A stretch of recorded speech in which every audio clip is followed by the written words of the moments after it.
Hello friends. आज मैं बहुत ही खुश हूं। पता है क्यों? क्योंकि आपको स्क्रीन पे दिख रहा होगा, मैं आपके लिए लेके आ चुका हूं फाइनेंशियल मैनेजमेंट। अब सबसे पहले तो आप जरा समझ लीजिएगा कि ये किसके लिए है। ध्यान रखिएगा, ये कॉम सीसी 7 है। किसका? एम कॉम का।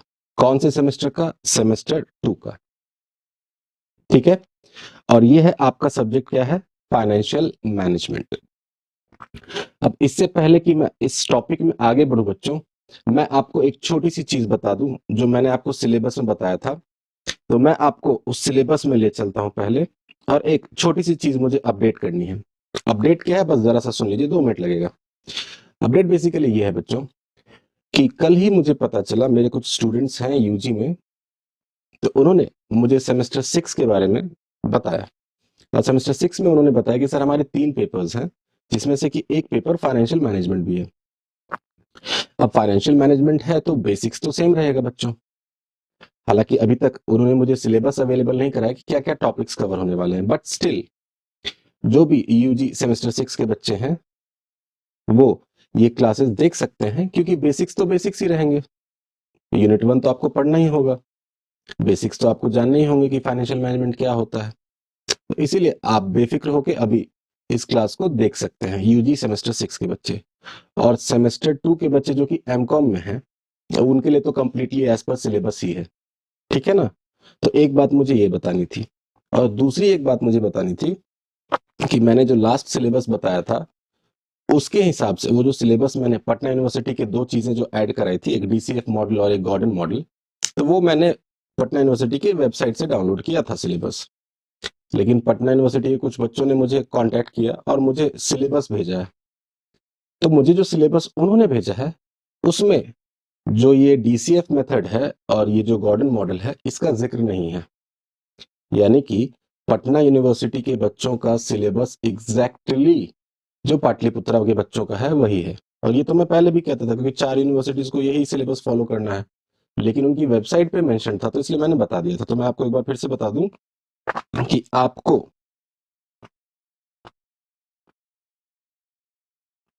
डीसीएफ नहीं पढ़ना है और गॉर्डन मॉडल नहीं पढ़ना है। बट स्टिल मैं आपसे कह रहा हूं कि अगर आप सभी लोग कमेंट में कहेंगे मुझे, या फिर मुझे व्हाट्सएप पे बोलेंगे कि सर ये भी आप पढ़ा ही डालो, ऐसी कौन सी चीज है, इसको छोड़ना क्यों है, हमारे काम ही आ जाएगा। खास करके वो बच्चे जो सीए वगैरह कर रहे होंगे, उनको तो पढ़ना ही रहता है। तो अगर आप कहेंगे तो वो मैं भी शेयर कर दूंगा। लेकिन अभी नहीं, जब वो टॉपिक कर रहे होंगे तब मुझे बताइएगा। ठीक है? चलिए, अब अगर ये बात हो गई है तो हम लोग सीधा चलते हैं हमारे यूनिट 1 पे। बच्चों, यूनिट 1 किसका? फाइनेंशियल मैनेजमेंट का। ये बच्चों मैं हूं। भूल तो नहीं गए मुझे? भूलिएगा मत बच्चों। ये बच्चों ई बुक के फॉर्म में आपको मिलेगी। इसकी कोई हार्ड कॉपी अवेलेबल नहीं होगी मार्केट में। ये ई बुक के फॉर्म में आपको मेरे वेबसाइट पे मिल जाएगी। ये मैं हूं रोहित सिंह। और ये कंप्लीट सिलेबस होगा in the most comprehensive manner. ठीक है? ये मेरे पापा हैं, इनके बारे में कभी मैं बताऊंगा, कभी। अभी इनका स्वर्गवास हो गया बच्चों 2011 में, और ये मुझे ऊपर से आशीर्वाद हमेशा देते रहते हैं। ये प्रीफेस है, इनके बारे में आप लोग खुद ही पढ़ लीजिएगा, प्रीफेस वगैरह खुद ही पढ़ लीजिएगा। ये सिलेबस है, सिलेबस हम लोग ऑलरेडी डिस्कस कर चुके हैं, तो सिलेबस के बारे में मुझे फिर से डिस्कस करने की कोई जरूरत नहीं है। हालांकि फिर भी एक बार बता देता हूँ, यूनिट 1 में आपको concepts of financial management, objectives of financial management and significance of financial management के बारे में बात करनी है। और अभी मैं सिर्फ यूनिट 1 के बारे में ही बात करूंगा। ये सब 2 3 4 ये सब अभी 5 तक मैं बात नहीं करूंगा। ये जिस समय हम लोग सिलेबस उसका शुरू करेंगे, यूनिट 2 करेंगे, तब हम लोग बात कर लेंगे। तो मैं अब आपको सबसे पहले बता दूं कि आपको देखने में ये 3 टॉपिक्स लग रहे होंगे, बट बच्चों इनमें कई सारे कॉन्सेप्ट्स और कई सारे टॉपिक्स छुपे बैठे हैं। तो आपको लग रहा होगा कि सर 3 ही चीज तो है, पढ़ा के खत्म करो 2 लेक्चर में। बट बच्चे ऐसा हो नहीं पाएगा। 2 लेक्चर में तो बच्चे इंट्रोडक्शन ही चला जाएगा। तो इसीलिए आपको आराम से और पूरे संयम से क्लासेस करनी है। मैंने कुछ बच्चों से बात किया जो कि कॉलेज ऑफ कॉमर्स के हैं और डिपार्टमेंट ऑफ कॉमर्स के भी हैं, पाटलिपुत्र यूनिवर्सिटी के। मैंने उनसे जब बात किया तो उन्होंने कुछ बताया, मैं आपके साथ शेयर करना चाहता हूं। मैं आपके साथ वो बातें पहले शेयर कर देता हूं। तो पहले मैं लिख देता हूँ यहाँ पे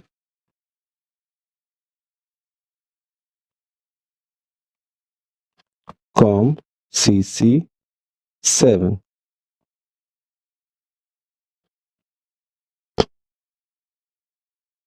कॉम CC7 फाइनेंशियल मैनेजमेंट।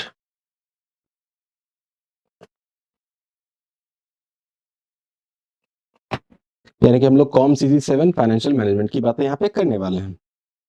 अब ध्यान दीजिएगा बच्चों, कुछ बातें हैं जो मैं आपको पहले ही क्लियर कर देना चाहता हूं। बस जल्दी से ये 2-3 बातें समझ लीजिए। पहली बात, नोट्स। क्योंकि मुझे पता है कि पहला ही लेक्चर जैसे ही यूट्यूब पे फ्लोट होगा, बच्चे नोट्स नोट्स चिल्लाना शुरू करेंगे। तो नोट्स आपको कुछ ही दिनों में वेबसाइट पे मिल जाएगी, आप उसके लिए टेंशन ना लें, वो कॉपीराइट प्रोसेस में है।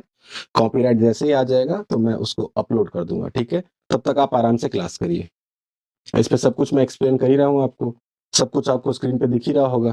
तो आप नोट्स नोट्स मुझे मैसेज मत करिएगा, ठीक है? दूसरी बात, क्लास का ड्यूरेशन। क्लास का ड्यूरेशन मतलब कि हर एक लेक्चर कितने टाइम का होगा। तो मैंने उन बच्चों से पूछा कि आप कितने टाइम के लेक्चर में कंफर्टेबल हैं। आप आधे घंटे का बोलो, मैं आधे घंटे का डाल देता हूँ। आप 1 घंटे का बोलो, मैं 1 घंटे का डाल देता हूँ। मैं 2 घंटे, 2.5 घंटे, 3 घंटे, 3 घंटे तक मैं एक स्ट्रेच पे एक क्लास ले लेता हूँ। तो आप जैसा बोलेंगे मैं वैसा कर दूंगा। तो उन बच्चों का जो रिएक्शन था या प्रतिक्रिया थी वो ये थी कि सर, हम लोगों को आप इतना वो मत करिए, हमें आप 1 आवर की क्लास दीजिए, 1 आवर क्लास। तो जो आपको क्लासेस मिलेंगी वो 1 घंटे की मिलेंगी, ठीक है? अब इस 1 घंटे में जो प्रोसेस रहेगा वो मैं बताता हूँ आपको। इस 1 घंटे को मैं 2 हिस्सों में बांट दूंगा। एक तो रहेगा 45 टू 50 मिनट्स और दूसरा बैलेंस। यानी कि 1 घंटे बच्चों 60 मिनट्स के होते हैं, आपको पता ही होगा। तो इस 60 मिनट्स को मैंने 2 हिस्सों में बांट दिया, जो कि 45 टू 50 मिनट्स डिपेंड करता है कि कॉन्सेप्ट कितना डील हो रहा है। अगर मान लीजिए कॉन्सेप्ट डील हो रहा है 45 मिनट में हो गया, नया कॉन्सेप्ट शुरू करना है तो मैं रोक दूंगा। लेकिन अगर कई बार कुछ कॉन्सेप्ट डील हो रहा है 50 मिनट से आगे भी चला गया, 2-4 मिनट 5 मिनट आगे चला जाएगा, स्ट्रेच हो जाएगा, तो मैं स्ट्रेच भी कर दूंगा। तो आप उसके लिए तैयार रहिए। ये जो टाइम रहेगा ये आपकी क्लास चलेगी, क्लास प्रॉपर। यानी कि जहां तक आपने लास्ट क्लास में पढ़ा होगा ये उससे आगे की बात करेगा। यानी कि आज जो हम पढ़ेंगे ये उसके हिसाब से होगा। जो भी पढ़ेंगे आज के दिन, जिस भी दिन पढ़ रहे होंगे, उस दिन जो प्रॉपर पिछले दिन कवर हुआ उससे आगे की बात होगी इसमें, ठीक है? और बाकी बचे हुए टाइम में क्या होगा? तो बाकी बचे हुए टाइम में होगा बच्चों कि जो हमने उसी दिन पढ़ा है सेम डे उसी की रिवीजन कर डालेंगे। अब इससे क्या होगा कि जो आपने पढ़ा मेरे से क्लास में उसको आपने मेरे साथ ही रिवीजन कर डाला। तो इससे आपको एक आइडिया भी जनरेट हो जाएगा कि हमें किस टॉपिक को कैसे रिवीजन करना है और कितनी जल्दी हम रिवीजन कर सकते हैं। तो आपको वो आइडिया भी जनरेट होता रहेगा, ठीक है? फिर दूसरी क्लास से क्या होगा कि दूसरी क्लास से शुरू में शुरू में 5 मिनट के अंदर अंदर विद इन 5 मिनट्स मैं फिर से पिछले वाले लेक्चर का फटाक से क्विक रिकैप दे दूंगा आपको। यानी कि अगली क्लास में जैसे ही आप आएंगे पिछले लेक्चर का फिर से क्विक रिकैप मिल जाएगा आपको। और उसके बाद फिर वही 45 से 50 मिनट और बैलेंस टाइम में रिवीजन। और यही हमारा प्रोसेस चलता रहेगा ड्यूरिंग द एंटायर कोर्स। पहले ये बात क्लियर है? अगर ये बात क्लियर है तो मैं तीसरी बात करता हूं।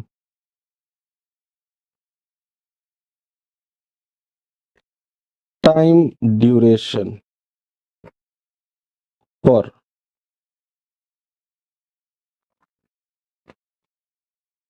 Completion of course. कुछ बच्चे ये भी बोल रहे थे कि सर कितना टाइम लगेगा। अब बच्चों आप जरा समझ लीजिए एक बात को कि मेरा पढ़ाने का तरीका जो है वो थोड़ा सा डिटेल्ड मैनर में मैं पढ़ाता हूँ, कॉम्प्रिहेंसिवली पढ़ाता हूँ। ये नहीं कि मैं ऊपर ऊपर बता के आपको निकल जाऊंगा कि बाकी आप समझते रहो अपना। मैं जो भी चीज पढ़ाऊंगा आपको प्रॉपरली क्लियर करने के बाद ही मैं छोड़ूंगा, ठीक है। तो इसीलिए बच्चों, ये जो फाइनेंशियल मैनेजमेंट का सब्जेक्ट है ये आपका समवेयर अराउंड 125 टू 130 आवर्स का जाएगा। इसमें 10% का मार्जिन रखिए, जो कि प्लस माइनस कुछ भी हो सकता है, यानी कि 125 टू 130 आवर्स के अंदर में मैं ये कंप्लीट कर दूंगा पूरा सिलेबस, ठीक है।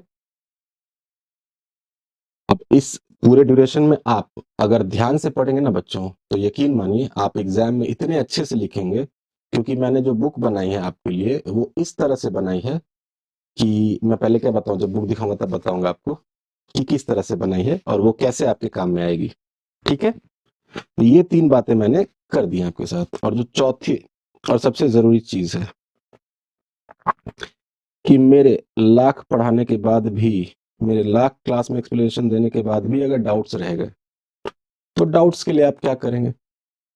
तो डाउट्स के लिए बच्चों मैं आपको एक नंबर प्रोवाइड करूंगा, अभी दिखा देता हूं वो नंबर प्रोवाइड करूंगा मैं। इस नंबर पे आप व्हाट्सएप करेंगे, क्या करेंगे, व्हाट्सएप करेंगे।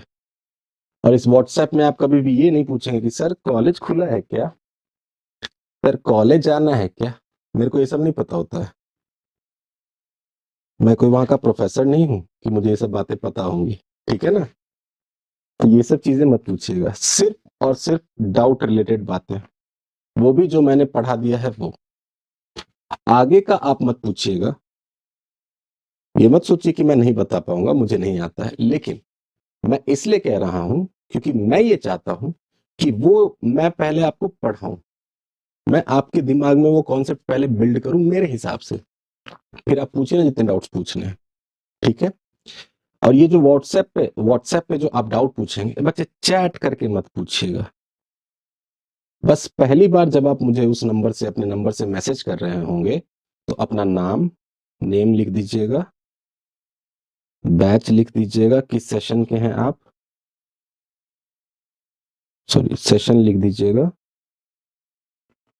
और कॉलेज का नाम लिख दीजिएगा कि किस कॉलेज में है। अगर डिपार्टमेंट ऑफ कॉमर्स में है, पाटलिपुत्र यूनिवर्सिटी, या फिर पटना यूनिवर्सिटी, या किसी अदर यूनिवर्सिटी के किसी भी कॉलेज के हैं, तो वो मुझे आप लिख दीजिएगा। तो क्या होगा कि मैं आपका नंबर उस नाम से सेव कर लूंगा मोबाइल में, ठीक है। उसके बाद ये भेजने के बाद आप हमेशा ये कोशिश कीजिएगा कि आप मुझसे वॉइस मैसेज करके डाउट्स पूछें। समझ रहे हैं आप इस बात को, वॉइस मैसेज करिएगा। अब आप कहेंगे सर आप वॉइस मैसेज पे क्यों इतना फोकस कर रहे हो। मैं वॉइस मैसेज पे इसलिए फोकस कर रहा हूं बच्चों, क्योंकि क्या होता है ना कि चैट में आप तो जेनजी हैं, आप लोग कुछ इस तरह के लैंग्वेजेस लिखते हैं कि कई बार मेरे लिए वो समझना मुश्किल हो जाता है। और आप खुद भी कितना टाइप करेंगे, डाउट अच्छे से पूछिएगा तभी ना मैं अच्छे से क्लियर कर पाऊंगा। वरना पता चला आपने डाउट पूछा कुछ, मैंने जवाब दिया कुछ, तो आप कहेंगे सर टीचर को कुछ आता ही नहीं है, बात ये हो जाएगी। तो इसीलिए आप क्या करिएगा कि वॉइस मैसेज में एकदम रिलैक्स होके अच्छे से अपना वॉइस मैसेज में मुझे अपना डाउट भेज दीजिएगा। अगर मेरे ही बुक से डाउट है तो बस मुझे बता दीजिएगा कि कहाँ का है, ठीक है। बाकी अगर आप किसी और भी मटेरियल को रेफर कर रहे हैं, वहां से आपने ये चीज आपकी डाउट आ रही है, तो आप उसका फोटो क्लिक करके वॉइस मैसेज के साथ अटैच कर दीजिएगा। मैं देख के जो भी होगा उसके डाउट्स आपको क्लियर कर दूंगा। और इस डाउट को क्लियर करने में आपके कम से कम 24 घंटे का टाइम मैं लूंगा, विद इन 24 आवर्स। ये इसलिए बच्चों क्योंकि थोड़ा कुछ और भी काम रहता है, तो मैं आपको रिप्लाई कर दूंगा, ठीक है। तो कॉल्स आप कर सकते हैं, ऐसा नहीं है कि मैं कॉल्स पिक नहीं करूंगा, बट कॉल्स को अवॉइड कीजिए, क्योंकि मैं और दूसरे कामों में रहता हूं, तो मैं भी मैं कॉल पिक ना करूं तो आपको लगेगा कि सर कॉल उठाते ही नहीं है। तो इसीलिए बेटर है कि आप वॉइस मैसेज ड्रॉप कर दें और रिलैक्स करें, अपना पढ़ें, विद इन 24 आवर्स आपको रिप्लाई चला जाएगा, ठीक है। ये बातें हो गई हैं, तो एक लास्ट बात और कर लीजिए, वे ऑफ स्टडी, कि आप पढ़ेंगे कैसे। मुझे ये आपको बताने की जरूरत नहीं है कि आपको ऑनलाइन क्लास कैसे करना चाहिए, बट स्टिल ये मेरी जिम्मेदारी बनती है कि मैं आपको एक बार छोटा सा एक ब्रीफ दे दूं कि आपको किस तरह से क्लास करना है। मैं बस आपसे इतना ही उम्मीद करता हूं बच्चों कि आप एक अच्छी क्वालिटी का हेडफोन यूज करें। आप हेडफोन यूज करें या फिर ईयरफोन यूज करें या फिर ईयरबड्स, जो भी यूज करना है करिए। लेकिन मैं प्रेफर करता हूं आपको कहना कि आप जो भी यूज करें वो वायर्ड वाला यूज करें। वायर्ड वाले में ना आवाज वगैरह सब क्लियर जाती है और चार्जिंग वगैरह का झंझट भी नहीं रहता है। और किसी कोने में, किसी आराम से जगह पे जहां पे कि आपको डिस्टरबेंस ना हो, वहां बैठ के आराम से क्लास करें। ठीक है? इससे क्या होगा कि आप कंसंट्रेट कर पाएंगे, मैं जो बोल रहा हूं उसको आप समझ पाएंगे। ऐसा नहीं है कि फैमिली के बीच में बैठे मैं चला दिया, ये देखिए मेरे सर हैं रोहित सर ज्ञान दे रहे हैं, आप लोग भी पढ़िए। चार दोस्त बैठ गए, स्पीकर पे लगा दिया, चलो जी रोहित सिंह शुरू हो जाओ। ऐसा नहीं करना है आपको। आपको रिलैक्स होके पढ़ना है। और हेडफोन रहेगा ना तो कान में आवाज जाती रहेगी और आंखें आपकी स्क्रीन पे रहेंगी, तो आपका फोकस बना हुआ रहेगा। ठीक है? तो ये पांचों बातें मैंने आपको बता दी हैं। अब इसके बाद मुझे आपसे और कुछ नहीं चाहिए, आप बस अच्छे से पढ़िए, एग्जाम अच्छे से दीजिए, और जो रिजल्ट आए वो मुझे जरूर बताइएगा कि सर आपके पढ़ाने से हमें फायदा हुआ या आपके पढ़ाने से हमारी नॉलेज इन्हेंसमेंट हुई। मार्क्स बच्चे कभी भी ना नॉलेज को जस्टिफाई नहीं कर पाता है। एग्जाम में स्कोर करना वो अलग चीज होती है और नॉलेज होना एक अलग चीज होती है। Knowledge is only like a gate pass. एक सर्टेन परसेंटेज है तो आप कहीं भी इंटरव्यू के दरवाजे तक आप पहुंच जाएंगे। इंटरव्यू के दरवाजे पे आपकी नॉलेज ही काम आएगी। नो डाउट आपको स्कोर भी अच्छा करना है, वो भी मेरी ही जिम्मेदारी है। मैं ही बताऊंगा आपको कि एग्जाम में आंसर्स कैसे बेटर लिख सकते हैं आप, ताकि आप और भी अच्छा स्कोर करें, वो भी मेरी जिम्मेदारी है। बट कॉन्सेप्चुअल क्लैरिटी मेरी और भी ज्यादा जिम्मेदारी है, जिसपे कि मेरा बहुत ज्यादा फोकस रहेगा। और राइटिंग चीजें, जो राइटिंग के पैटर्न्स है वो मैं आपको सिखा दूंगा, तो उससे आप वैसे प्रैक्टिस कर सकते हैं। ठीक है? क्योंकि यूनिवर्सिटी एग्जाम्स में लिखने का तरीका अलग होता है, प्रोफेशनल कोर्सेज में लिखने का तरीका अलग होता है, और सीबीएसई, बिहार बोर्ड, 11 12 ये सब जो होते हैं, अदर स्टेट बोर्ड्स होते हैं, इनमें लिखने का तरीका अलग होता है। ठीक है? तो मैं आपको यूनिवर्सिटी के तरीके से लिखना सिखाऊंगा इस सब्जेक्ट में, इस कोर्स में। ठीक है? कॉन्सेप्ट्स मोर और लेस सेम रहेंगे, बट लिखने का जो पैटर्न होगा, तो मैं यहाँ पे सिर्फ और सिर्फ यूनिवर्सिटी के स्टैंडर्ड्स को ध्यान में रखते हुए, यूनिवर्सिटी किस तरह से चाहती है आंसर, उस तरह से बात करूंगा। ठीक है? चलिए आगे बढ़ते हैं बच्चों, और हम लोग यूनिट 1 के बारे में बात करते हैं। अब यूनिट 2, यूनिट 3 ये सब छोड़ दीजिए, यूनिट 4, यूनिट 5 ये सब चीजें छोड़ दीजिए अभी, क्योंकि अभी हमारे काम का ही नहीं, हम तो यूनिट 1 शुरू करने वाले हैं। अब आप लोगों ने इस बार जरा देखा होगा कि सेमेस्टर 1 के क्वेश्चन पैटर्न में एक चेंज आ गया था कि उन्होंने ऑप्शंस कम कर दिए थे। यानी कि लॉन्ग लॉन्ग टाइप क्वेश्चंस जो होते थे उसमें 5 आते थे, उसमें से 3 लिखना था। इस बार उन्होंने क्या किया कि 5 की जगह कुछ क्वेश्चन पेपर में 5 रखा और कुछ में 4 कर दिया। आपके ऑप्शंस कम हो गए हैं।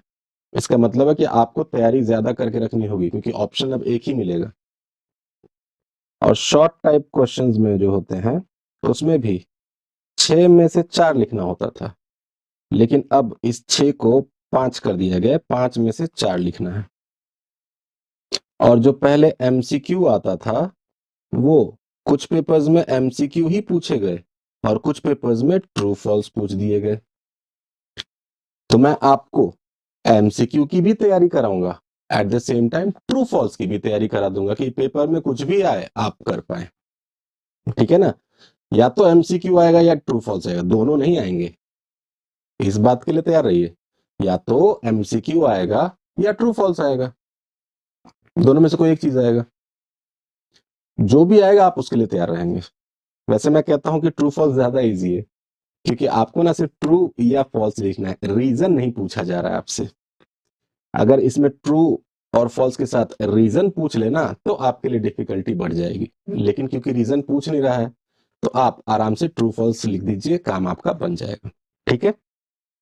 तो इस तरह से आपकी बातें होंगी। चलिए हम लोग आगे बढ़ते हैं, और अब इस सब्जेक्ट का एक बेसिक इंट्रोडक्शन लेते हैं। देखिए मैं अभी यूनिट 1 नहीं शुरू कर रहा, मैं बिल्कुल यूनिट 1 ही शुरू करूंगा, लेकिन आप समझिए कि अब यहां से आपकी पढ़ाई शुरू हो गई है और यहाँ पे सबसे पहले मैं आपको इस सब्जेक्ट का इंट्रोडक्शन देना चाह रहा हूं कि आखिर इस सब्जेक्ट में आप क्या पढ़ेंगे।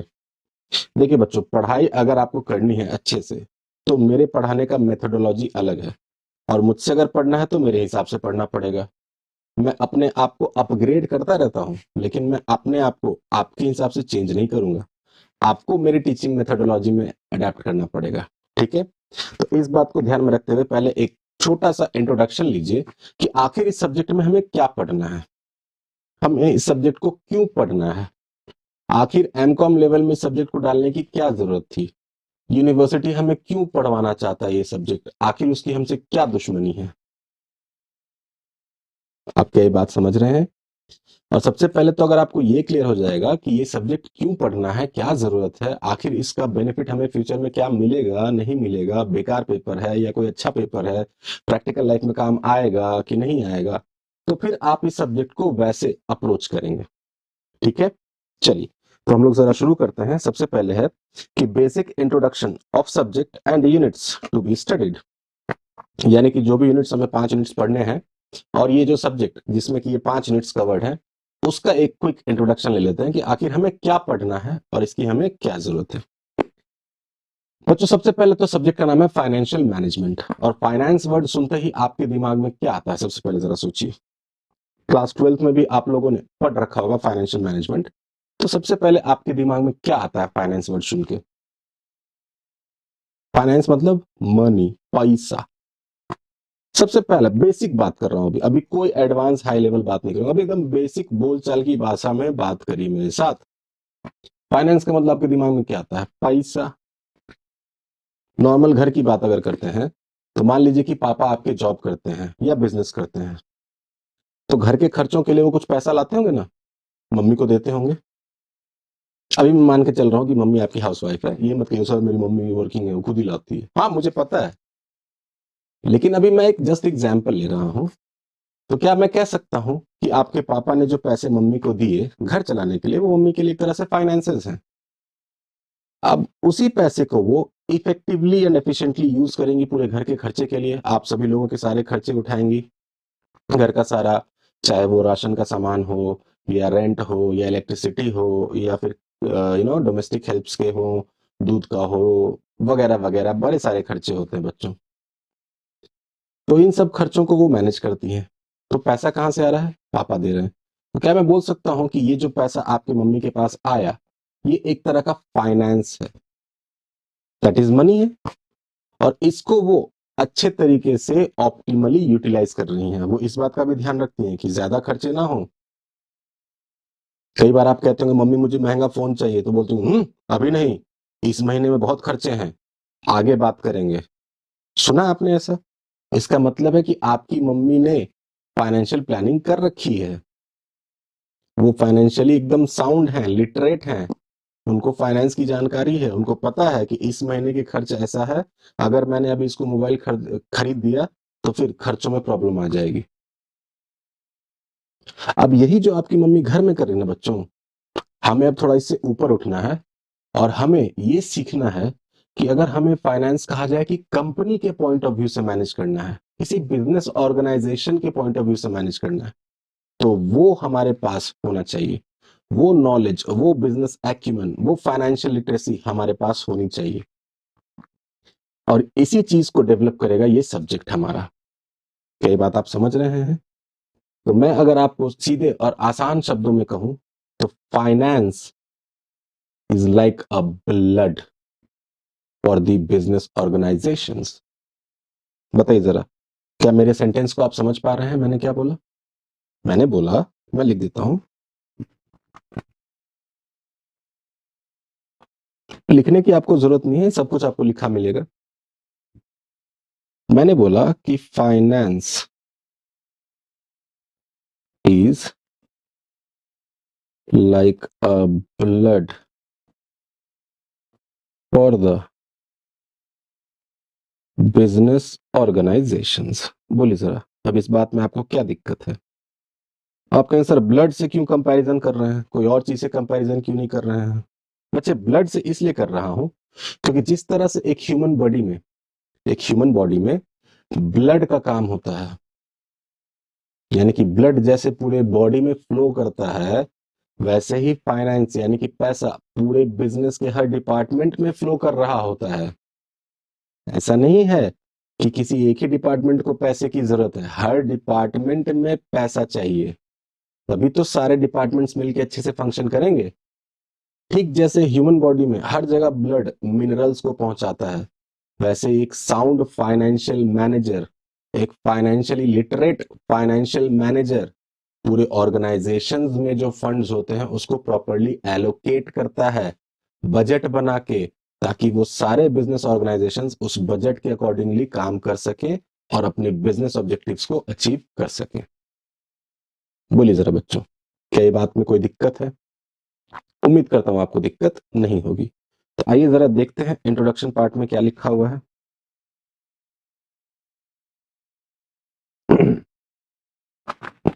देखिए, financial management is a core discipline.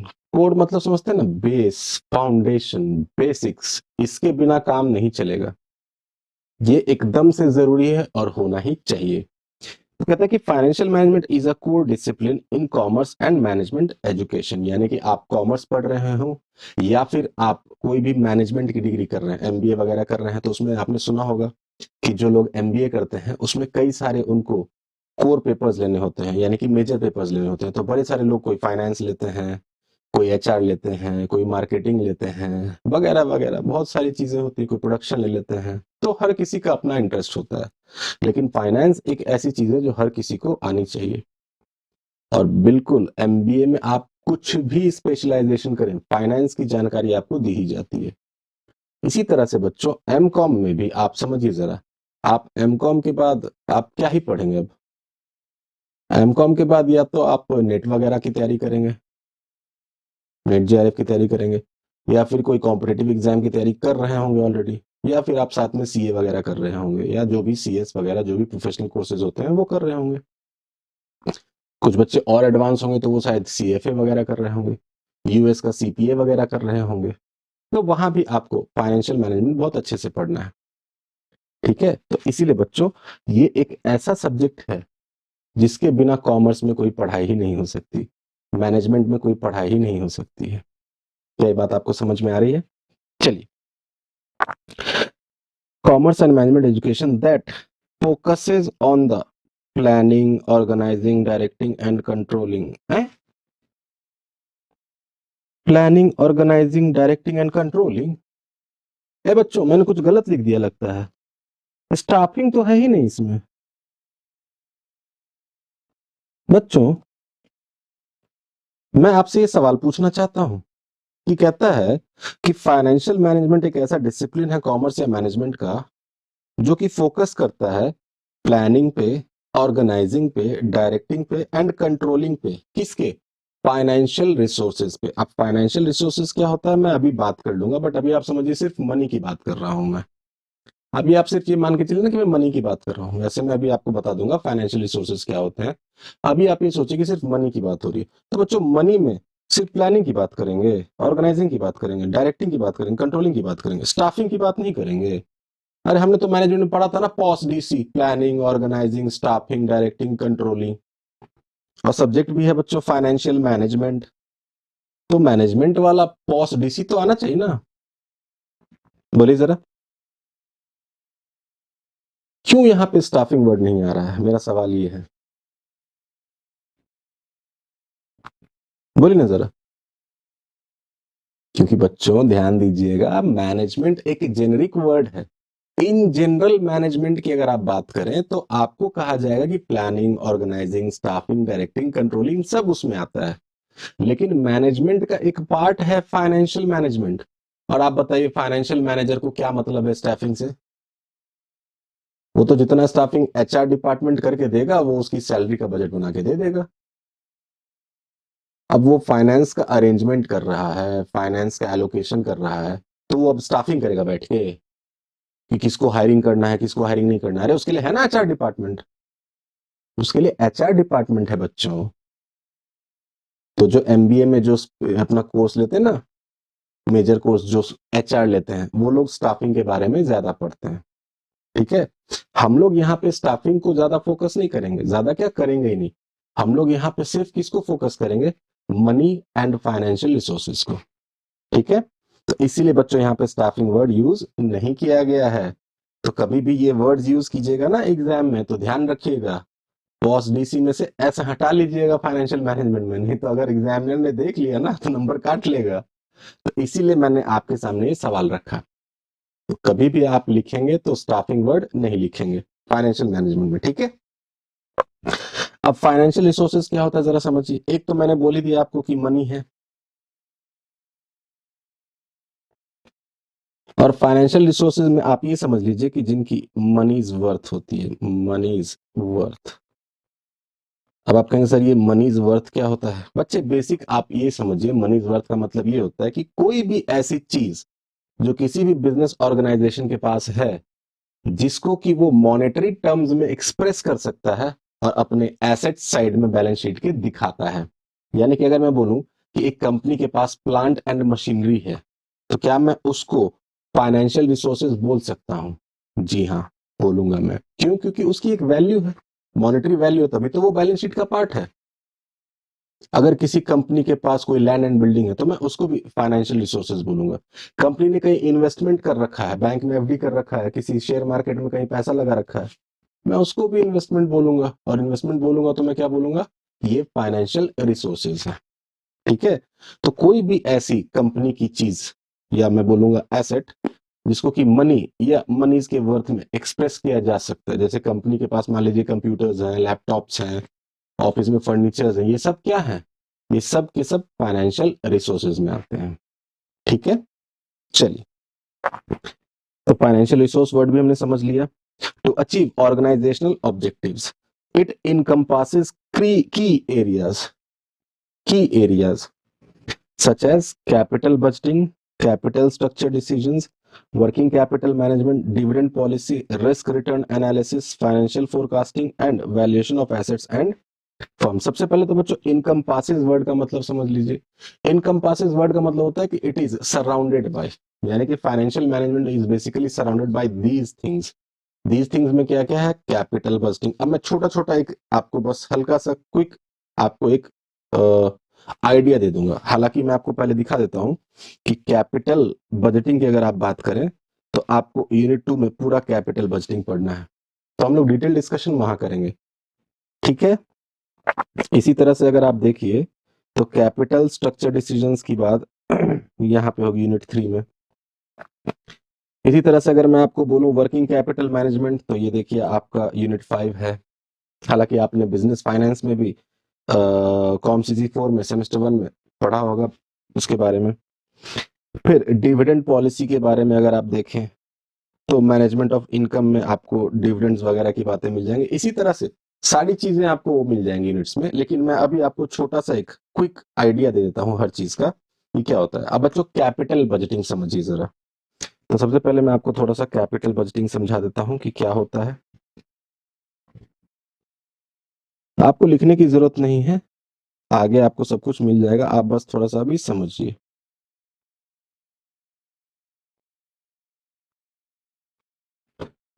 बच्चों अगर आप ध्यान से देखें तो कैपिटल बजटिंग में दो वर्ड्स हैं, एक तो कैपिटल है और दूसरा बजटिंग है।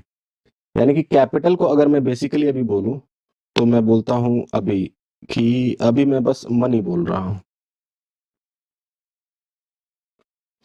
और बजटिंग मतलब कि बजट बनाना। बजट बनाना मतलब कि किस चीज में खर्चा करना है कि नहीं करना, और करना है तो कितना करना है, इस चीज का बजट हमें बनाना है। अब क्या होता है कि कंपनीज के पास कई बार लॉन्ग टर्म प्रपोजल्स होते हैं। जैसे कि मैं आपको फॉर एग्जांपल एकदम रियल लाइफ एग्जांपल बताता हूं। मैं बच्चों हमेशा आपको क्लास में ना रियल लाइफ एग्जांपल्स ही दिया करूंगा जो मैं मार्केट में देखता हूं। ठीक है ना, जो होते हैं रियली। अब जैसे कि आपने देखा होगा कि रिलायंस इंडस्ट्रीज जियो लेके आई थी। बोली जरा बच्चों, जियो लेके आई थी ना। अब जियो को लाने के लिए उनके पास कोई भी मोबाइल नेटवर्क का टावर वगैरह कुछ भी नहीं था, उन्होंने स्क्रैच से शुरू किया। सब कुछ बनाया, पूरा इंफ्रास्ट्रक्चर डेवलप किया, पूरा टीम नया बनाया, सब कुछ नया खड़ा किया। आपको क्या लगता है कि ये सब प्लानिंग जो हुई होगी या ये जो प्लान्स चल रहे हैं, ये शॉर्ट टर्म प्लान्स हैं या फिर लॉन्ग टर्म प्लान्स हैं? आपने बिजनेस फाइनेंस में पढ़ रखा होगा कि बच्चे लॉन्ग टर्म ऑब्जेक्टिव्स हैं, बिजनेस के लॉन्ग टर्म प्लान्स हैं। इनमें जो पैसा खर्च होगा उसको बोला जाएगा लॉन्ग टर्म इन्वेस्टमेंट। एक्सपेंस नहीं है ये बच्चे, इन्वेस्टमेंट है। ठीक है, तो जब भी लॉन्ग टर्म इन्वेस्टमेंट की बात आएगी, लॉन्ग टर्म इन्वेस्टमेंट की बात आएगी और यहाँ पे बहुत ह्यूज अमाउंट इन्वॉल्व होता है। जैसे कि अगर मैं बोलूं कि जियो के बारे में अगर मैं आपको बोलूं तो something around rupees 7,000 crore rupees की बात हो रही थी। 7,000 रुपए की बात नहीं हो रही है, 7,000 करोड़ रुपए की बात हो रही थी। क्योंकि पूरा इंफ्रास्ट्रक्चर खड़ा करना था, सारी चीजें करनी थी, सिम्स मैन्युफैक्चर करने थे तो मैन्युफैक्चरिंग प्लांट लगाना था, वो लाइसेंस लेना था 4G 5G ये सब का, तो लाइसेंसिंग की बात थी। फिर वो सब कुछ सैटेलाइट से बैंडविड्थ वगैरह जो भी होता है उनकी बात थी, और फिर वो सब डीलर्स को देना और 1 साल तक फ्री में उसको डेटा देना, यानी कि 1 साल तक कोई रिकवरी ही नहीं हुई। उनकी तो रिकवरी शुरू ही हुई है 1 साल के बाद, जब उन्होंने थोड़ा सा प्लान बढ़ाया, धीरे धीरे देखिए मार्केट को खत्म करके, सबको कॉम्पिटिटर्स को बाहर करके, अब वो थोड़ा सा प्रीमियम पैसा चार्ज कर रहे हैं। तो ये भी प्राइसिंग स्ट्रेटेजीज वगैरह भी हमें पढ़ना है दूसरे सब्जेक्ट में, वो हम पढ़ेंगे वहां पे, उसके बारे में मैं ज्यादा भी डिटेल में नहीं जाऊंगा। बट आप ये सोचिए कि रिलायंस कंपनी क्या सोच के ये जियो को लेके आई होगी, मुकेश अंबानी क्या सोच रहे होंगे जियो को लाते समय, कि आज लॉन्च करते हैं कल से कमाना शुरू, ऐसा सोच रहे होंगे वो? नहीं बच्चों, कभी ना रिलायंस कंपनी के बोर्ड रिपोर्ट को पढ़िएगा। जिस साल उन्होंने जियो को लॉन्च किया था ना, उन्होंने बहुत अच्छे से अपने बोर्ड रिपोर्ट में ये बोला था कि ये जो इन्वेस्टमेंट हम कर रहे हैं, क्योंकि उन्होंने इक्विटी से पैसा रेज किया था बहुत सारा, डेट भी था, बॉन्ड्स भी थे, सब कुछ था, बट मोस्टली इक्विटी से फंड रेज किए थे, तो इक्विटी शेयर होल्डर्स को एजीएम में बताना होता है। तो बोर्ड रिपोर्ट में उन्होंने बहुत अच्छे से बताया था कि ये जो बिजनेस में हम इन्वेस्ट कर रहे हैं, अपने बिजनेस को डाइवर्सिफाई कर रहे हैं, यहाँ हम ये सोच के नहीं इन्वेस्ट कर रहे हैं कि आज लगाएंगे कल से आना शुरू हो जाएगा, ऐसा नहीं होगा। लेकिन अगर आप लोग मेरा साथ दिए रहते हैं तो आने वाले 10 सालों में हम अपना ब्रेक इवन कर जाएंगे, यानी कि जितना हमने इन्वेस्टमेंट किया है वो सब 10 साल या 12 साल में हम लोग इसको रिकवर कर जाएंगे, और उसके बाद हम लोग प्रॉफिट्स में जाएंगे। और जब हम एक बार प्रॉफिट्स में घुसेंगे तो फिर हम लोग, क्योंकि तब तक मार्केट में से सारा कॉम्पिटिटर खत्म होगा, हमारी गुडविल बन चुकी होगी, फिर हम ही रह जाएंगे। और आज आप देखिए ना, पहले कितने सारे 10-12 कंपनीज थे, अब ले दे के 3 रह गए हैं। 3 में भी 2 ही का सिम चलता है, या तो एयरटेल का या तो फिर रिलायंस का, जियो का। तीसरा तो वो वोडाफोन और आइडिया दोनों मिलके बस किसी तरह जी रहा है, वो आज नहीं कल कोई ना कोई उसको अक्वायर कर ही लेगा। और बीएसएनएल की आप बात ही मत कीजिए, हमारे प्राइम मिनिस्टर साहब इतने अच्छे हैं कि आज ना कल किसी को वो अंबानी अडानी को बेच ही डालेंगे। हाँ मतलब आप समझ ही रहे हैं। तो वो भी आज ना कल चला जाएगा, तो ले दे के अभी 2 ही बचेंगे मार्केट में कुछ दिनों के बाद, या तो आप एयरटेल लीजिए या रिलायंस जियो लीजिए। ठीक है, तो जियो की बात अगर आप कर रहे हैं, तो इतना सारा पैसा खर्चा करने से पहले क्या सोचा होगा मुकेश अंबानी ने? सोचिए जरा आप मुकेश अंबानी हैं, अब जरा सोचिए कि रात को सोए होंगे आप, रात को सपना में आया होगा, या तो माँ सरस्वती आई होंगी या माँ लक्ष्मी आई होंगी, बेटा मैं तुम्हें ये कहना चाहती हूँ कि तुम कल सुबह उठो और अनाउंसमेंट करो कि मैं जियो लॉन्च कर रहा हूं। ऐसा हुआ होगा बच्चे कि रात को सोए तब तक जियो का प्लान नहीं था, सपने में माँ सरस्वती या माँ लक्ष्मी आई और सुबह सुबह उन्होंने ये ज्ञान दे दिया सबको। ऐसा हुआ होगा, या फिर आपको लगता है कि इसको लॉन्च करने का डिसीजन लेने से पहले ही उन्होंने कई सारे मार्केट सर्वेस कराए होंगे, कई सारी टीम को हायर किया होगा, बड़े सारे इंजीनियर्स को, टेक्नीशियंस को हायर किया होगा कि हमारी फिजिबिलिटी रिपोर्ट चाहिए, क्या ये वायबल है कि नहीं, हम लोग इस फील्ड में सक्सेसफुल हो पाएंगे कि नहीं, प्रॉपर टेक्नोलॉजी उनको चाहिए, प्लांट के लिए जगह चाहिए, बड़ी सारी चीजें, और बहुत सारा डिसीजन मेकिंग होने के बाद तब पूरे बोर्ड ऑफ डायरेक्टर्स ने अप्रूव किया होगा, और तब जाके उन्होंने इसको लॉन्च किया होगा। क्या लगता है आपको क्या हुआ होगा? वो सपने वाली बात हुई होगी या दूसरी बात हुई होगी? तो ये दूसरी वाली बात भी होती है बच्चे। कंपनी जो होती है ना, ऐसे नहीं चलती है कि सपने में आया कुछ भी कर डालो। बहुत ही कैलकुलेटेड रिस्क होता है, और ये रिस्क इतना खतरनाक होता है कि आप ये जो ह्यूज अमाउंट देख रहे हैं ना, 7,000 करोड़, 10,000 करोड़, ये अगर चल गया तो कंपनी की रातों रात किस्मत बदल जाती है एक टाइम के बाद। और अगर नहीं चला ना तो कंपनी का दिवालिया भी पिट जाता है, ये भी हो जाता है। तो इसीलिए बच्चों बहुत सोच समझ के फाइनेंशियल डिसीजंस लिए जाते हैं। और सब डिसीजन में गलती हो जाएगी चलेगा, फाइनेंशियल डिसीजन में गलती हो गई ना बच्चों, नहीं चलेगा, बिल्कुल नहीं चलेगा। ठीक है। तो यही जो लॉन्ग टर्म इन्वेस्टमेंट प्लान्स होते हैं, इनमें इन्वेस्ट करने के लिए जो मेथड, जो क्वांटिटेटिव मेथड का यानी कि कैलकुलेशन की बात जब आती है, तो बहुत ही कैलकुलेशन के साथ इसको प्रेडिक्शंस किया जाता है, फोरकास्टिंग की जाती है कि इस तरह से हम लोग इसकी रिकवरी कर पाएंगे, इतना टाइम लगेगा और इसके बाद हम लोग प्रॉफिट में जाएंगे अगर सब कुछ हमने जैसा सोचा है वैसा चला तो ये जो मेथड होता है ना बच्चों, इसको कैपिटल बजटिंग कहा जाता है। ठीक है। तो ये हमेशा लॉन्ग टर्म इन्वेस्टमेंट में यूज करते हैं, ये बात अभी ध्यान रखिएगा। बाकी हम लोग आगे डिटेल्स बाद में बात करेंगे।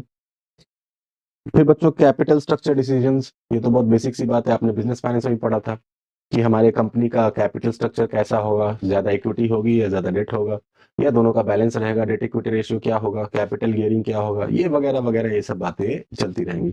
बच्चों एक कंपनी, जरा सोचिए, मैं आपको एक सवाल आपको मैं पूछता हूँ, मतलब मारता हूँ, मैं आपको एक सवाल मारता हूँ, आप जवाब मुझे कमेंट सेक्शन में दीजिएगा या फिर व्हाट्सएप करके दीजिएगा। मैं क्वेश्चन लिखता हूँ, मैं लिखता हूँ बच्चों क्वेश्चन को, बड़ा अच्छा सा क्वेश्चन है।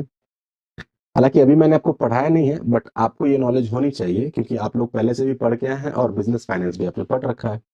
तो मैं एक छोटा सा क्वेश्चन आपके सामने लिख रहा हूँ।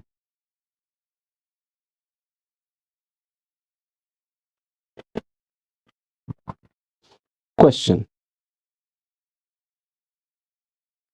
अज्यूम करिए, assume that you are the managing director of a, मैं कंपनी नहीं लिखता हूँ, मैं बोल देता हूँ लिमिटेड कंपनी, लिमिटेड मतलब कि पब्लिक कंपनी की बात कर रहा हूँ, limited as well as listed company. तो अब आप बोलेंगे सर, जब आप लिस्टेड कंपनी बोल ही रहे हैं तो लिमिटेड लिखने की जरूरत क्या है, सिर्फ पब्लिक कंपनी ही तो लिस्ट हो सकती है, हमने ऐसा पढ़ा है। तो बच्चे आपने गलत पढ़ा है, क्योंकि कंपनीज एक्ट 2013 में प्राइवेट कंपनी भी लिस्ट हो सकती है, लिस्टिंग एग्रीमेंट्स में उनको भी दिया गया है, क्योंकि जब लिस्टिंग की बात आती है तो वहां पे प्राइवेट या पब्लिक वर्ड यूज नहीं किया गया है।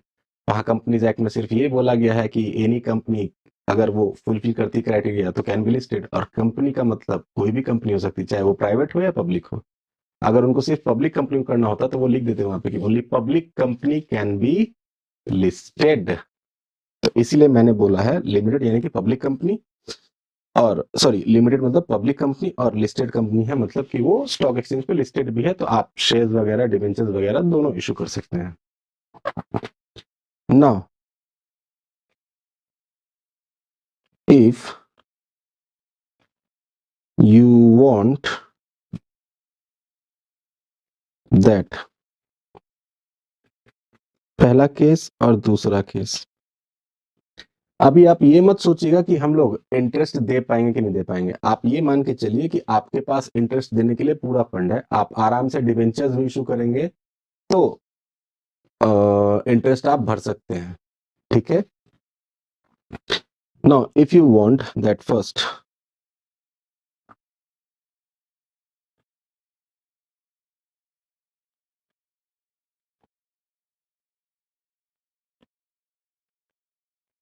मैं लिख रहा हूं कि if you want that case one, the share holding pattern in the company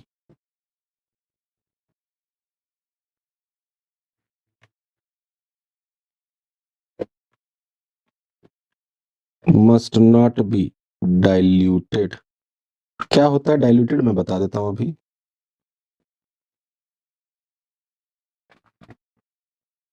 या फिर the share holding pattern may be diluted, then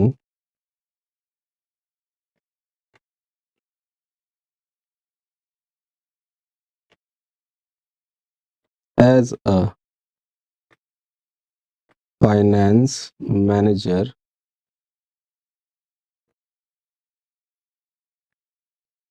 what will be your suggestion to the MD? पहले लिख लीजिए, फिर मैं सब एक्सप्लेन कर देता हूं क्वेश्चन को। नोट में मैं ये लिख दे रहा हूं कि interest payment can be made easily, so ignore it। यानी कि चलिए पहले लिख लीजिए, फिर मैं पूरा समझा देता हूं आपको। और इसका जो भी आंसर आप लिखेंगे वो मुझे भेजिएगा, या तो कमेंट सेक्शन में लिख दीजिएगा। वैसे कमेंट में लिखिएगा तो ठीक है, शॉर्ट में आप वहां भी लिख सकते हैं, लेकिन उससे भी बेटर अगर आपने कॉपी पे लिखा है, अपने शब्दों में लिखा है, बिना एआई के लिखा है, बिना गूगल के लिखा है, क्योंकि आपकी लैंग्वेज से मुझे पता चल जाएगा, मुझे पता है आप कितने तेजस्वी हैं, ठीक है ना। तो आपके लैंग्वेज से ही मुझे पता चल जाएगा कि आपने कहाँ से लिखा है।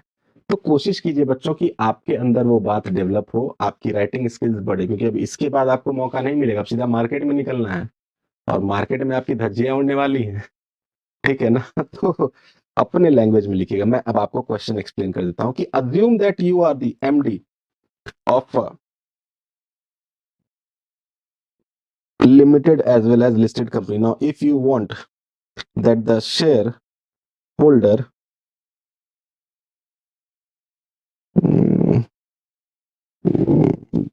that the shareholding pattern in the company must not be diluted। diluted का मतलब होता है घटना। यानी कि सपोज कीजिए कि अगर मैं अभी 10% शेयर्स होल्ड करता हूं और ज्यादा कंपनी ने इशू कर दिया शेयर, तो नए शेयर होल्डर्स आएंगे और शेयर्स की जो नंबर ऑफ शेयर्स है वो भी बढ़ जाएंगे। तो अब जो मेरा 10% था वो घटेगा ना, क्योंकि मुझे अगर नए शेयर्स नहीं मिले उसके प्रोपोर्शन में, तो मेरी तो शेयर होल्डिंग घट जाएगी, ठीक है। इसी तरह से दूसरा है कि द शेयर होल्डिंग पैटर्न में बी डाइल्यूटेड, यानी कि एमडी पहले वाले में कह रहा है कि मेरा शेयर होल्डिंग पैटर्न नहीं घटना चाहिए, और दूसरे वाले में कह रहा है कि ठीक है मेरा शेयर होल्डिंग पैटर्न घट भी जाए तो चलेगा, ठीक है। तो कहता है कि then as a finance manager what will be your suggestion. Your को काट दीजिए, क्योंकि आप तो एमडी है ना। तो then as a finance manager what will be the suggestion to the MD. और ये जो नोट है ना, ये नोट में मैंने ये लिखा है कि इंटरेस्ट पेमेंट जो है वो कंपनी आराम से कर सकती है, इजीली कर सकती है, तो आप इंटरेस्ट को इग्नोर कर दीजिए। अगर आपको डिबेंचर इशू करने हैं तो बेधड़ल्ले से करिए, आप ये मत सोचिए कि इंटरेस्ट दे पाएंगे कि नहीं दे पाएंगे, इस लॉजिक को भी साइड रखिएगा, ठीक है। चलिए, तो ये मैंने आपको दे दिया है क्वेश्चन। हाँ, अब मैं पहले आपको बता दूं कि आप भेजेंगे किस नंबर पे, जरा वो नंबर भी देख लीजिए बच्चों। ये देखिए आपके स्क्रीन पे है, ये है वो नंबर जिसकी मैं बात कर रहा था। ऑडियो मैसेज या फिर आंसर लिखे, फोटो क्लिक करके सेंड, और अपना नाम वगैरह पहली बार जब आप भेज रहे हैं तो आप अपना नाम वगैरह, बैच वगैरह, कॉलेज का जो भी है सेशन वगैरह वो लिख के तब फिर आंसर भेजिएगा, ठीक है। तो ये वो नंबर है। चलिए अब आगे बात करते हैं।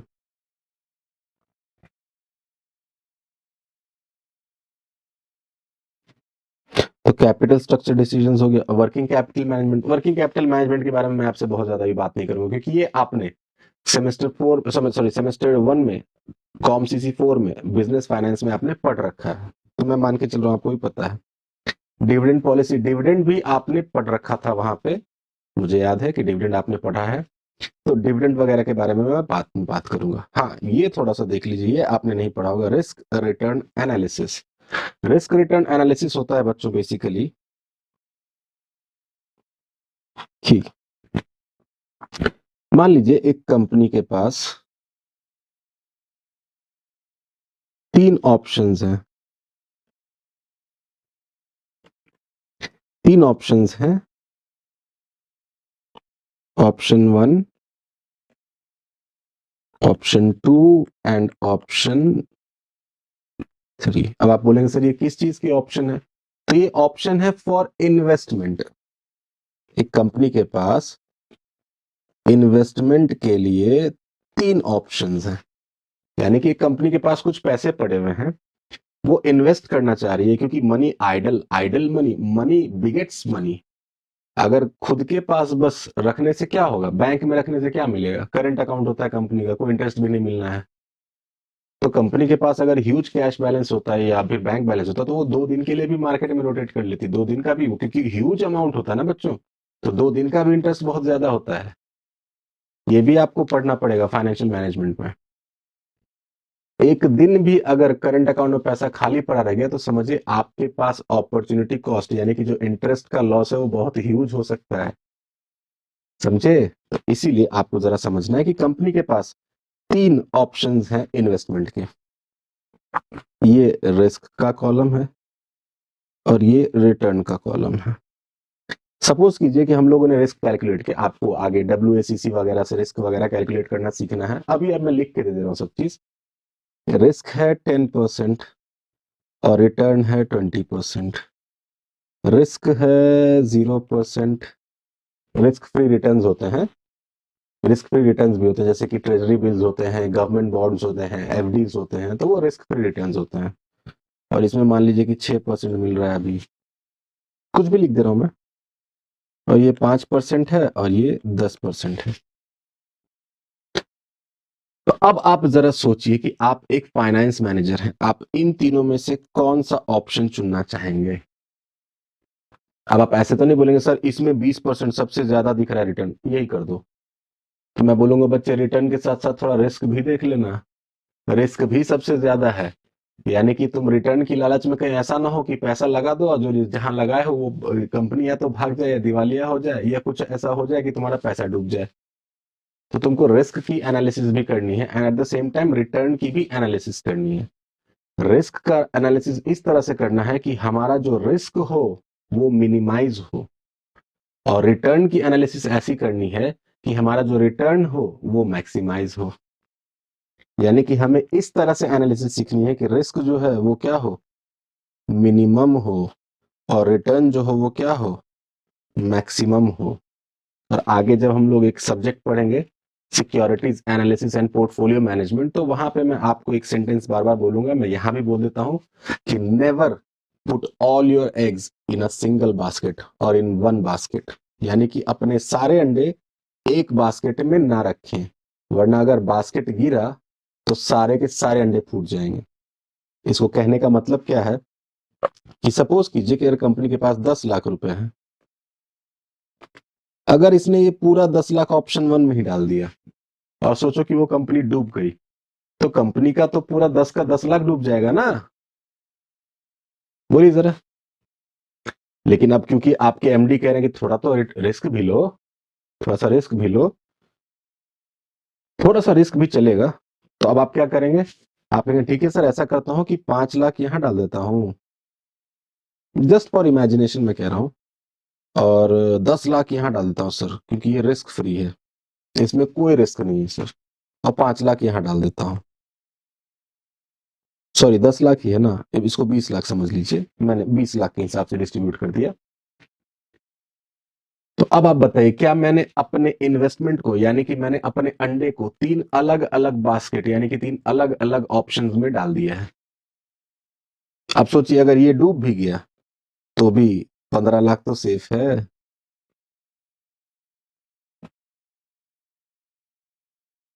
और वही अगर सारा का सारा 20 लाख में ऑप्शन 1 में ही डाल देता, और अगर ये डूब जाता तो मेरे का सारा पैसा डूब जाता बच्चों। तो एज अ फाइनेंस मैनेजर आपको रिस्क और रिटर्न एनालिसिस करनी आनी चाहिए, जो कि हम सीखेंगे।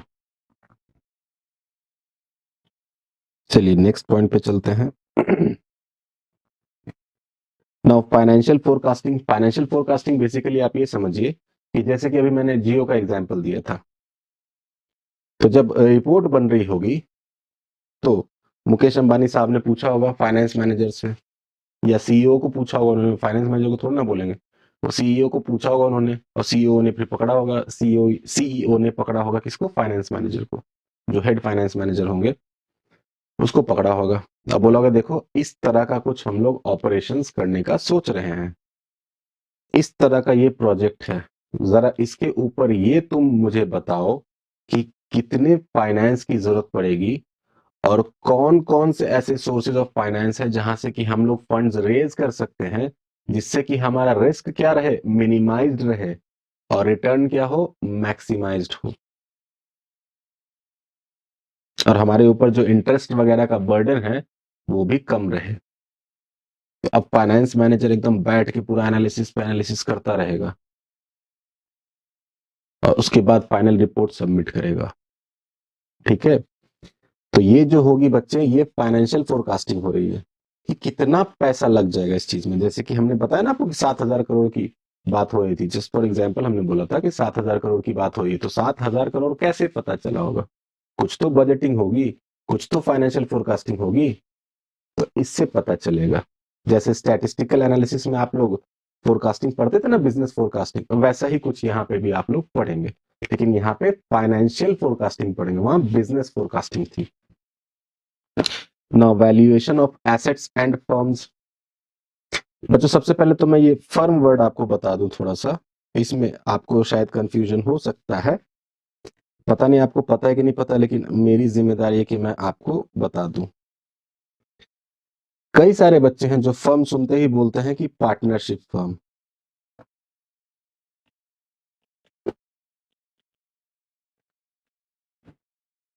कई सारे बच्चे हैं जो फर्म सुनते ही चिल्लाते हैं पार्टनरशिप फर्म, जबकि मैं कहूंगा बच्चे कि हम लोग यहाँ पे पार्टनरशिप फर्म की बातें नहीं कर रहे हैं, हम लोग यहाँ पे सोल प्रोप्राइटरशिप की बातें नहीं कर रहे हैं, हम लोग यहाँ पे एलएलपी की बातें नहीं कर रहे हैं, हम लोग यहाँ सिर्फ और सिर्फ किसकी बातें कर रहे हैं, कंपनी की बातें कर रहे हैं। तो आप बोलेंगे सर अगर कंपनी की बातें कर रहे हो तो फिर फर्म क्यों लिख डाला आपने, पागल हो क्या? ना बच्चे ना, मैं पागल नहीं हूं।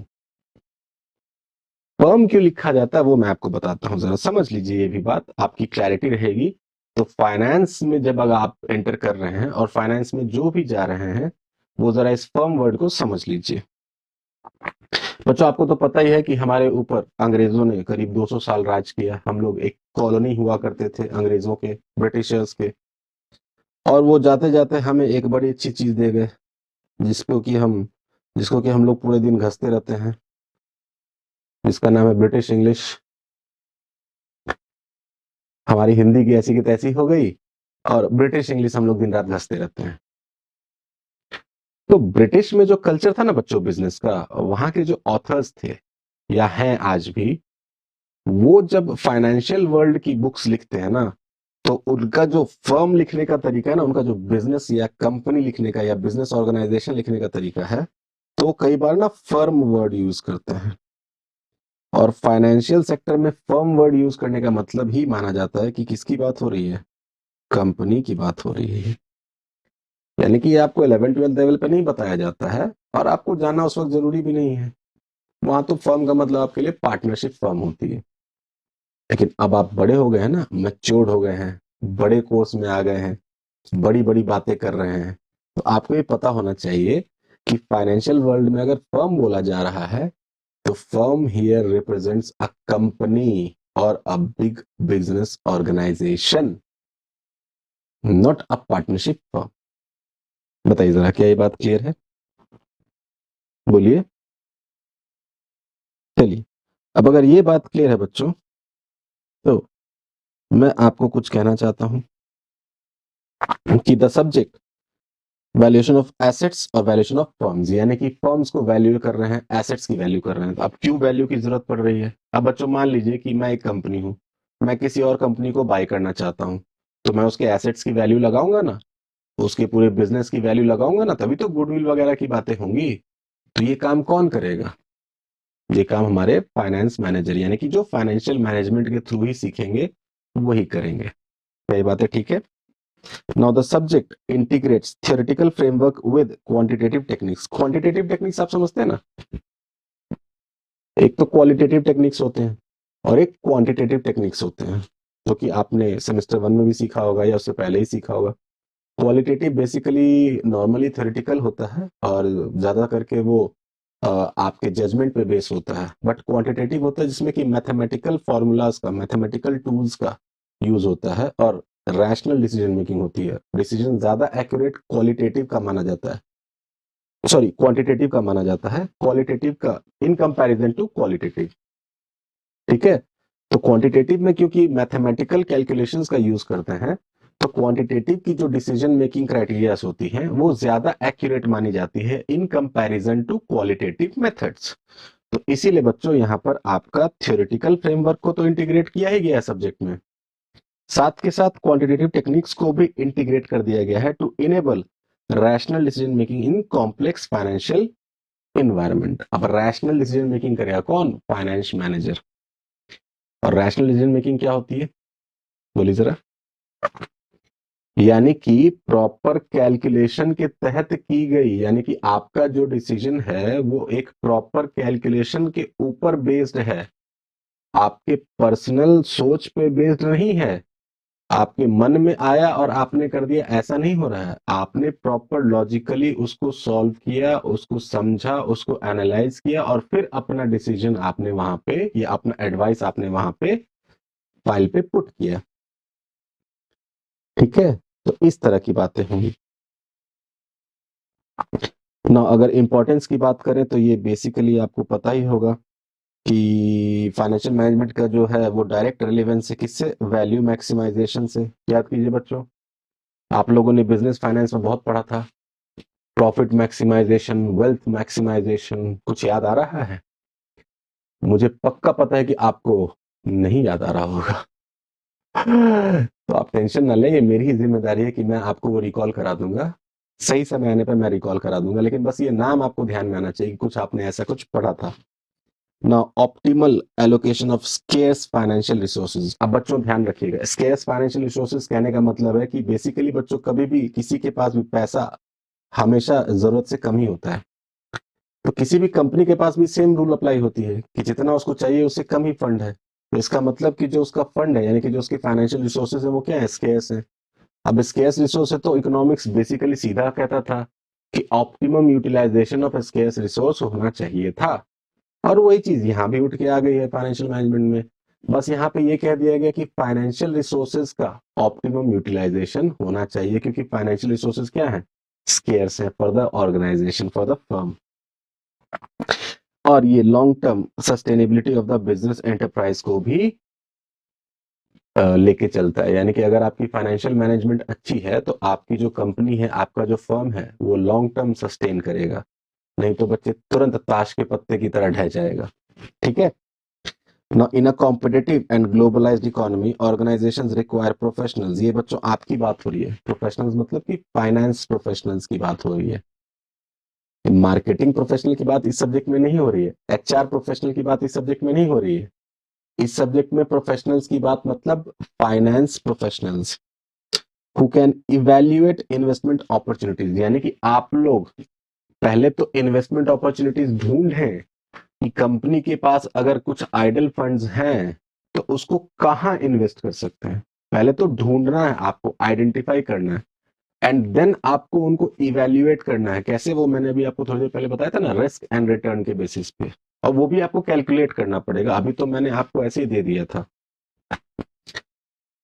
और साथ ही साथ आपको कंपनी की लिक्विडिटी को भी मैनेज करना है, यानी कि सारा का सारा पैसा इन्वेस्ट मत कर दीजिएगा, कुछ लिक्विडिटी बचा के रखिएगा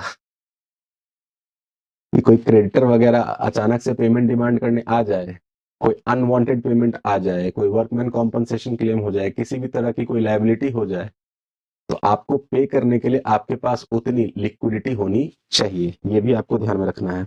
और एक ऑप्टिमल फाइनेंशियल स्ट्रक्चर आपको डिजाइन करना। बच्चे ऑप्टिमल फाइनेंशियल स्ट्रक्चर मतलब कि डेट और इक्विटी या अदर जो भी आपके कैपिटल स्ट्रक्चर के पार्ट होंगे, हम लोग डिटेल में बात करेंगे कि किस क्या क्या चीजें उसमें होंगी। तो कैपिटल स्ट्रक्चर में हर चीज इस तरह से हो कि वो जो स्ट्रक्चर हो वो ऑप्टिमल हो। ऑप्टिमल का मतलब क्या होगा, किस कैपिटल स्ट्रक्चर को हम ऑप्टिमल बोलेंगे? तो हमेशा ध्यान रखिएगा बच्चे, ऑप्टिमल सिर्फ और सिर्फ वही होगा जिसका कि ओवरऑल कॉस्ट ऑफ कैपिटल, यानी कि इक्विटी की अलग कॉस्ट ऑफ कैपिटल निकालेंगे, उसको हम लोग बोलेंगे कि ई कॉस्ट ऑफ इक्विटी। ऐसे ही रिटेन अर्निंग्स के निकालेंगे, ऐसे ही बच्चों हम लोग डेट्स वगैरह के मतलब बॉन्ड्स वगैरह के, डिबेंचर्स वगैरह के निकालेंगे, और फिर सबका हम लोग ओवरऑल निकालेंगे। और ये जो मैंने आपको ऊपर बताया था ना, WACC, weighted average cost of capital, इसके थ्रू हम लोग बातें करेंगे। ये देखिए, ये होता है ना WACC, weighted average cost of capital, तो ये ओवरऑल कॉस्ट निकालेगा KO। ठीक है, तो KO जिसमें सबसे कम आएगा, यानी कि कई सारी हम लोग कैपिटल स्ट्रक्चर्स को ऑप्शंस में लेके बातें करेंगे और सबका कैलकुलेशन करके देखेंगे कि हमारा ओवरऑल कॉस्ट सबसे कम किस में आ रहा है, और जिसमें सबसे कम आएगा हम उसी कैपिटल स्ट्रक्चर को फॉलो करेंगे। And ensure regulatory compliance. Regulatory compliance मतलब कि अगर आप सोर्सेज ऑफ फंड, आप अगर मान लीजिए इक्विटी वगैरह रेस कर रहे हैं, तो स्टॉक एक्सचेंज में लिस्टिंग करानी होगी ना शेयर्स की, या डिबेंचर इशू कर रहे हैं तो लिस्टिंग करानी होगी ना। तो उसके लिए बच्चों आपको सेबी के लॉज कंप्लाई करने पड़ेंगे, ICDR के कंप्लाई करने पड़ेंगे, LODR के कंप्लाई करने पड़ेंगे, ये सब आपको कंप्लाई करना पड़ेगा। और ये सब बातों का ध्यान कौन रखेगा? फाइनेंस मैनेजर ही रखेगा। While balancing profitability and risk, और वो इस तरह से ये सब काम को करेगा कि बिजनेस में रिस्क और प्रॉफिटेबिलिटी दोनों का एक प्रॉपर बैलेंस हो, यानी कि कंपनी के ऊपर बहुत ज्यादा रिस्क भी नहीं हो, और कंपनी के ऊपर या कंपनी जो प्रॉफिट्स अर्न करनी है वो कम भी नहीं हो, यानी कि रिस्क भी एक्सेप्टेबल लेवल पे होना चाहिए और प्रॉफिट्स भी एक्सेप्टेबल लेवल पे होना चाहिए। Now sound financial management practices enhance corporate governance, यानी कि अगर आपकी फाइनेंशियल प्रैक्टिसेस, फाइनेंशियल मैनेजमेंट की प्रैक्टिसेस जो है वो साउंड है, यानी कि अच्छी है, गुड है, इफेक्टिव है, एफिशिएंट है, तो ये आपकी कॉर्पोरेट गवर्नेंस को इनहैंस करता है, और आपके ऊपर शेयर होल्डर्स का या अदर स्टेक होल्डर्स का ट्रस्ट बिल्ड होता है बच्चों। कई सारे स्टेक होल्डर्स होते हैं ना, क्रेडिटर्स होते हैं, डेटर्स होते हैं, एम्प्लॉयज होते हैं, आपको गवर्नमेंट होती है, बड़े सारे स्टेक होल्डर्स होते हैं। तो अगर आपकी साउंड होगी क्या फाइनेंशियल मैनेजमेंट, तो फिर इन सब का आपके ऊपर ट्रस्ट बनता जाएगा। वही बोल रहा है, इन्वेस्टर का कॉन्फिडेंस रहेगा और ऑर्गेनाइजेशन का रेजिलियंस रहेगा, यानी कि ऑर्गेनाइजेशन बेटर परफॉर्म कर पाएगी in adverse situations. Now at post graduate level financial management equips students, यानी कि पोस्ट ग्रेजुएट लेवल पे फाइनेंशियल मैनेजमेंट का जो सब्जेक्ट है वो इस तरह का है कि वो स्टूडेंट्स को इक्विप करता है, यानी कि उनके अंदर वो एबिलिटी डेवलप करता है with professional competence and managerial acumen, यानी कि आपके अंदर प्रोफेशनल कॉम्पिटेंस तो लाएगा ही लाएगा, eight the same time managerial acumen भी लाएगा। मैनेजेरियल एक्यूमेन कौन सी वाली मैनेजेरियल एक्यूमेन? फाइनेंस मैनेजर वाली एक्यूमेन। एक्यूमेन क्या होता है बच्चों? एक्यूमेन क्या होता है? एक्यूमेन बेसिकली होता है कि किसी सिचुएशन को अच्छे से अंडरस्टैंड करना, उसको प्रॉपरली एनालाइज करना, और फिर उसके ऊपर डिसीजन या अपना एडवाइस देना। ठीक है, ये होता है एक्यूमेन।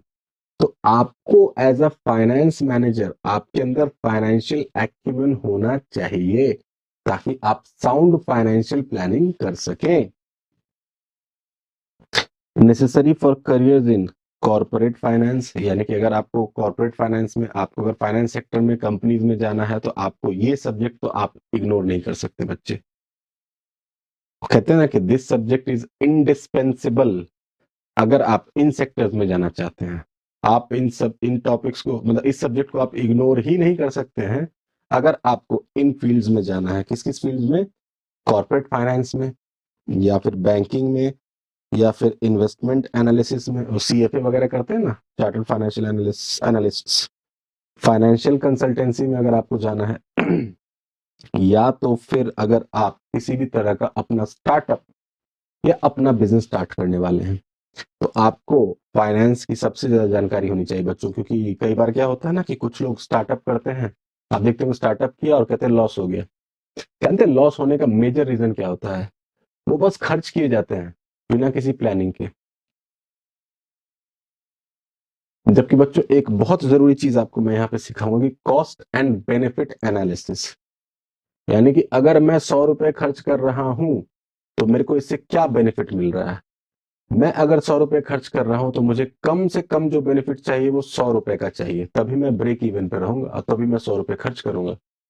हाँ, उससे ज्यादा मिले तो और बढ़िया है, नहीं तो बच्चे फिर सीधा वही बात होगी कि एक लिमिट के बाद आपका कैपिटल खत्म हो जाएगा, डेट्स लेने के लिए आपकी क्रेडिबिलिटी रहेगी नहीं, और फिर आपकी कंपनी वाइंड अप हो जाएगी।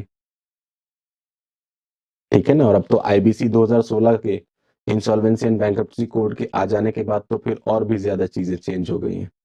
अब तो कोई भी उठ के आपके ऊपर क्लेम कर देता है और कंपनी चली जाती है वाइंडिंग अप में। ठीक है, इंसॉल्वेंसी प्रोसीडिंग शुरू हो जाती है बच्चों। तो बहुत ध्यान से आपको फाइनेंशियल प्लानिंग सीखनी है। आपकी एक छोटी सी गलती कंपनी को लिक्विडेट करा सकती है। It also prepares learners, learners मतलब आप लोग, for advanced research. Advance research मतलब कि जो लोग रिसर्च स्कॉलर्स बनना चाह रहे हैं नेट जेआरएफ करके, अगर फाइनेंशियल ये ना फाइनेंस मैनेजमेंट के किसी टॉपिक को अगर आप लेते हैं तो आपको उसके लिए ये इक्विप करेगा। Professional examinations, CA, CS, CMA, professional examinations and leadership roles where strategic financial decision making is critical. यानी कि अगर आप कहीं पे जा रहे हैं, आपको फाइनेंस मैनेजर वगैरह का पोस्ट मिल रहा है, तो आपको फाइनेंशियल मैनेजमेंट तो आनी ही चाहिए। नाउ दस द सब्जेक्ट इज इंडिस्पेंसेबल। मैंने अभी बोला था ना इंडिस्पेंसेबल, कि आप इसको इग्नोर ही नहीं कर सकते, इस सब्जेक्ट को आप छोड़ ही नहीं सकते हैं। बिना इस सब्जेक्ट को पढ़े आप फाइनेंस सेक्टर में एंट्री कर ही नहीं सकते हैं। ठीक है? For developing financially literate, financially literate मतलब कि फाइनेंस की जानकारी, फाइनेंस की knowledge, analytically strong and ethically responsible professional. यानी कि आपका एनालिसिस, आपका एनालिटिकल स्किल्स बहुत अच्छी हो, और ethically responsible professionals. Ethically responsible professionals का मतलब बच्चों, मतलब अब ये फाइनेंस में हमारे एथिक्स क्या होने चाहिए, पहले मैं ये पूरा कंप्लीट कर देता हूं फिर मैं आपको बताता हूं। Capable of contributing meaningfully to modern business and economic systems. चलिए, एथिकली रिस्पॉन्सिबल फाइनेंस मैनेजर कौन होगा? एथिकल रिस्पॉन्सिबल क्या होना चाहिए? एथिकली कैसे रिस्पॉन्सिबल मानेंगे हम किसी फाइनेंस मैनेजर को? उसके एथिक्स क्या होने चाहिए कि किसी गलत सोर्स से पैसा ना ले, बोलिए जरा, और किसी गलत जगह पैसा लगाए भी नहीं, यही ना बोलना चाह रहे हैं वो। और एथिक्स मतलब बच्चों, क्या लीगली बोला है या एथिकल बोला है? पहले तो ये क्लियर कर लीजिए बच्चों, लीगली नहीं बोला है, एथिकली बोला है। और एथिक्स जो होते हैं वो आपकी मोरल वैल्यूज पे डिपेंड करते हैं। लीगली तो लॉ ऑफ द लैंड होता है, वो तो फिर आपको फॉलो करना ही करना है, उसमें तो कोई ऑप्शन है नहीं, कोई गुंजाइश है नहीं कि करे कि नहीं करे। लेकिन एथिक्स जो होते हैं बच्चे, वो मोरल वैल्यूज होते हैं। वो अगर आपको सही लगते हैं तो आप फॉलो करिए, आपको सही नहीं लगते हैं आप फॉलो मत करिए। तो आखिर ऐसे कौन से एथिक्स की बात हो रही है जो फाइनेंस मैनेजर को फॉलो करना चाहिए कि नहीं करना चाहिए? तो बच्चे सबसे पहले आप ध्यान दीजिएगा, किसी भी गलत रास्ते से पैसा या फंड रेज नहीं करना चाहिए। किसी भी गलत जगह पैसा इन्वेस्ट नहीं करना चाहिए। आप कहेंगे सर ये कैसे आप साबित, मतलब ये कैसे, कुछ एग्जांपल दीजिए। तो मैं एग्जांपल देता हूं ना आपको। बच्चों मान लीजिए कि मैंने एक अनसिक्योर्ड क्रेडिटर से लोन अरेंज किया, और वो जो अनसिक्योर्ड क्रेडिटर है वो मुन्ना भाई है, और वो मुन्ना भाई लोगों को किडनैपिंग कर करके पैसे वसूलता है और हमें ब्याज पे देता है। हम बिजनेस में लगाते हैं, हम कमाते हैं, हम पैसा उसको भी देते हैं और इंटरेस्ट भी देते हैं। जब जब हमें जरूरत पड़ती है मुन्ना भाई हमारे लिए खड़ा होता है। बच्चों आप ये बात बताइए कि अगर ऐसा है तो मुन्ना भाई को तो और यही लगेगा ना कि अरे और पैसा कमाओ और लोगों को उठाओ, कंपनी को और पैसा दूंगा तो ये मुझे और ज्यादा इंटरेस्ट देगी। आपको नहीं लगता है कि आप ethically wrong as a finance manager, क्योंकि आप गलत चीजों को बढ़ावा दे रहे हैं? बोलिए जरा। अगर मान लीजिए कि आपको किसी से लोन लेना है तो आपको नॉर्मल बैंकिंग चैनल के थ्रू जाना चाहिए। आपने किसी को फोन किया, हाँ भाई थोड़ा हवाला कर दो तो 10 लाख करोड़ या 10 लाख रुपए हवाला कर दो, और पैसा कैश में हवाले से आ गया, आपने बिजनेस में लगाया, कमाया और फिर हवाला सेटल कर दिया।